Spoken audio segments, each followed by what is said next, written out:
Assalamualaikum warahmatullahi wabarakatuh. Apa kabar sahabat Amirul Mukminin? Semoga semua dalam lindungan Allah Subhanahu wa taala. Ingatlah hadis-hadis Nabi tentang api dan kebakaran yang sudah diingatkan Nabi Muhammad 1400 tahun yang lalu untuk umat manusia. Beberapa hari ini kebakaran hebat melanda Los Angeles, California, Amerika Serikat. Kebakaran ini menghanguskan ribuan hektar lahan dan merembet ke kawasan pemukiman termasuk Hollywood Hill. Kebakaran ini disebut-sebut sebagai salah satu badai api terparah dalam sejarah Los Angeles, menyoroti beberapa rentangnya wilayah tersebut terhadap bencana kebakaran hutan. Tragedi kebakaran yang baru saja terjadi di Los Angeles mengingatkan kita akan pentingnya kewaspadaan terhadap bahaya api, sebagaimana yang telah diajarkan oleh Nabi Muhammad SAW dalam berbagai hadisnya. Pada masanya, Rasulullah SAW memberikan panduan praktis untuk mencegah kebakaran untuk para sahabat, seperti memadamkan api sebelum tidur, menutup pintu, dan memastikan sumber-sumber api terkendali. Meskipun panduan yang diberikan oleh Nabi Muhammad di masa tersebut ternilai cukup sederhana, namun relevansinya masih dapat diaplikasikan hingga masa kini, yang mana resiko kebakaran seringkali meningkatkan akibat penggunaan listrik dan juga teknologi lainnya. Nabi Muhammad SAW memberikan panduan untuk menjaga keselamatan dan juga mencegah bahaya, termasuk resiko kebakaran. Berikut adalah beberapa hadis tentang hal tersebut. 1. Jangan tinggalkan api saat tidur. Artinya, jangan tinggalkan api di rumah kalian ketika tidur. Muttafaqun alaih. Hadis anjuran memadamkan api sebelum tidur memiliki makna yang perlu disesuaikan dengan situasi dan kondisi. Dalam penjelasan An-Nawawi, perintah dalam hadis di atas mencakup segala jenis sumber api, termasuk lentera, lilin, maupun lampu minyak. Namun, jika api atau lampu dianggap aman dalam resiko kebakaran, seperti lampu gantung di masjid yang biasanya tidak membahayakan, maka hukum larangan tersebut tidak berlaku. Hal ini didasarkan pada kaidah bahwa larangan dalam syariat seringkali tergantung pada adanya sebab atau alasan tertentu. Syekh Syahil Muslim Darul Kitab Al-Arabi. Dalam konteks masa kini, tindakan preventif terhadap kebakaran api disesuaikan dengan perkembangan teknologi dan juga situasi modern. Sebagaimana perintah dalam hadis di atas yang bertujuan untuk mencegah resiko kebakaran, tindakan serupa dapat diimplementasikan dalam memastikan penggunaan peralatan listrik yang aman, memeriksa instalasi listrik secara berkala, serta menggunakan alat pendeteksi asap atau alarm kebakaran di rumah dan juga tempat umum. 2. Api sebagai musuh. Artinya, dari Abu Musa, ia berkata, sebuah rumah di Madinah terbakar pada malam hari yang merugikan keluarga penghuninya. Nabi SAW mengomentari peristiwa tersebut, sesungguhnya api itu adalah musuh kalian, jika kalian hendak tidur, matikanlah api. Hadis riwayat Bukhari. Bagaimana mungkin api yang bersifat netral dan dapat digunakan baik untuk hal yang bermanfaat maupun berbahaya disebut sebagai musuh oleh Nabi SAW? Dari sini perlu kita lacak kembali apa makna hadis di atas. Jika merujuk pada penjelasan Ibnu Arabi, sebagaimana dikutip oleh Ibnu Hajar, ia mengatakan, api disebut sebagai musuh karena sikapnya yang dapat merusak tubuh dan juga harta. Seperti halnya musuh yang membawa bahaya, meskipun api bermanfaat, manfaatnya hanya bisa diperoleh dengan pengendalian yang tepat. Karena itu, api dianggap sebagai musuh karena potensi bahayanya. Wallahu a'lam. Fahrul Bari, Beirut, Dalur, Ma'rifah 1379.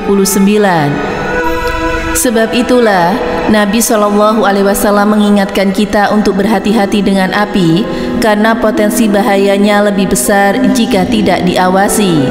Walhasil, api tersebut sebagai musuh untuk menekan pentingnya kewaspadaan saat menggunakannya.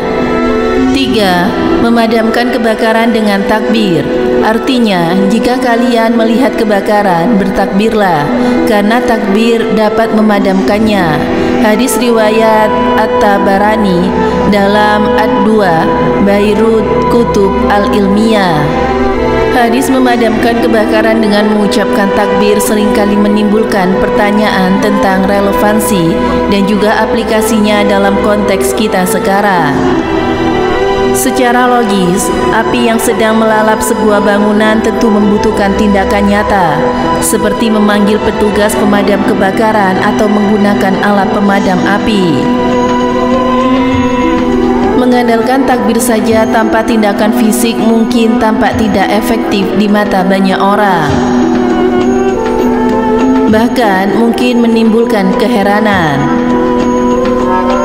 Namun, hadis ini dapat dipahami secara harfiah saja.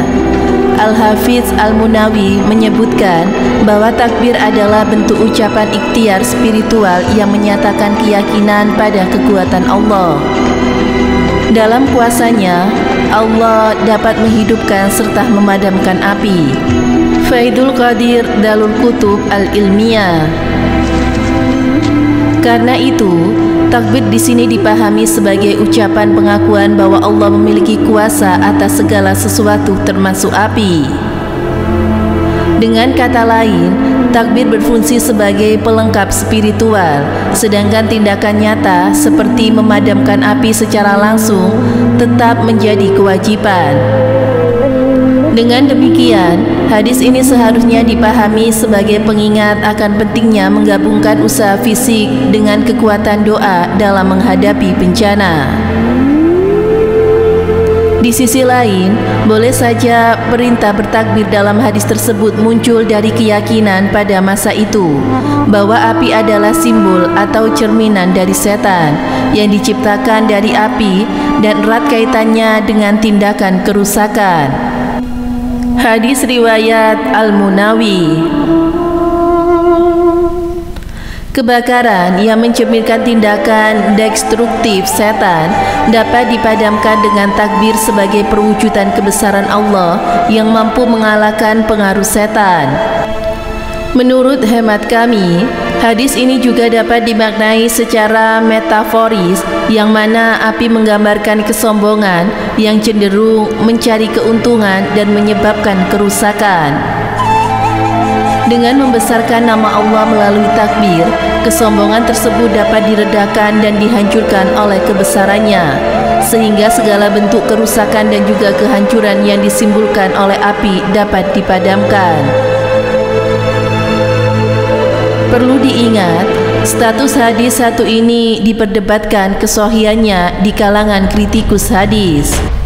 Salah satunya Ibnu Hajar Al-Asqalani dalam Al-Matalibul Aliyah yang menghukumi hadis ini sebagai mursal dan juga hasan. Mursal sendiri merupakan hadis yang diriwayatkan oleh tabi'in tanpa melalui sahabat sebagai pelantara antara Rasulullah dengan tabi'in tersebut. Sedangkan hasan merupakan deretan validitas hadis yang lebih rendah dari sahih. Hadis-hadis Nabi SAW di atas memberikan pelajaran dalam menghadapi bahaya api dan kebakaran dengan langkah-langkah yang preventif. Pesan-pesan tersebut meskipun berasal dari masa lalu, tetap relevan di era kita saat ini dengan berbagai tantangan baru, termasuk resiko kebakaran akibat teknologi yang manusia ciptakan sendiri. Semoga bermanfaat. Wallahu a'lam bishawab. Wassalamualaikum warahmatullahi wabarakatuh.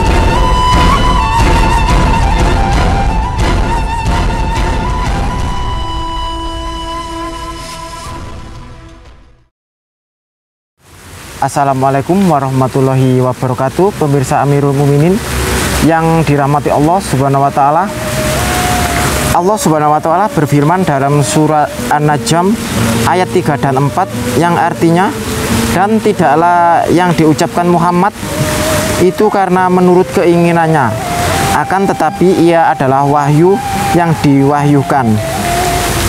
Jadi dapat ditegaskan bahwa semua ucapan Rasul itu bukan dari nafsu beliau sendiri, akan tetapi wahyu dari Allah dan kebenaran dari Allah. Rasulullah SAW sendiri mengatakan bahwa beliau meninggalkan Al-Quran dan Sunnah beliau atau hadis Nabi agar tidak tersesat di dunia dan akhirat. Dalam kehidupan masa kini terbukti banyak ayat Al-Quran yang terbukti kebenarannya sesuai dengan ilmu modern saat ini. Begitupun juga dengan hadis Nabi yang sangat cocok dengan ilmu pengetahuan. Dan berikut adalah sebagian contoh hadis-hadis Nabi yang terbukti lewat penelitian. Contohnya adalah yang pertama, hadis tentang lalat yang masuk ke dalam air. Karena di dalam sayap lalat terdapat salah satunya mengandung penyakit dan yang satunya lagi mengandung obat. Makanya Nabi SAW memerintahkan kalau ada lalat yang jatuh ke dalam air atau gelas berisi air, maka celupkan kedua-duanya karena di sayap satunya mengandung obat. Yang kedua, tentang bahaya obesitas atau kelebihan berat badan, yaitu hadis mengenai porsi makanan yang tepat untuk tubuh. Sepertiga diisi makanan, sepertiga minuman, dan sepertiga lagi tidak diisi atau untuk sebagai tempat untuk bernafas. Yang ketiga, wabah dan karantina yang berjangkit dan pembatasan bertemu. Ini sesuai dengan hadis Nabi Muhammad SAW. Keempat, manfaat siwak bagi kesehatan tubuh, gigi. Dan yang kelima, khitan yang mengandung kesehatan dan terhindar dari berbagai penyakit. Dan hadis-hadis Nabi telah diuji sampai hingga saat ini selama beratus-ratus tahun, bahkan beribu tahun, dan terbukti bahwa sesuai dengan ilmu pengetahuan, dan ini membuktikan bahwa hadis Nabi berasal dari wahyu Allah, Sang Pencipta alam semesta. Dan banyak orang masuk Islam karena kebenaran hadis Nabi Muhammad SAW. Semoga yang saya sampaikan memberi manfaat. Wassalamualaikum warahmatullahi wabarakatuh.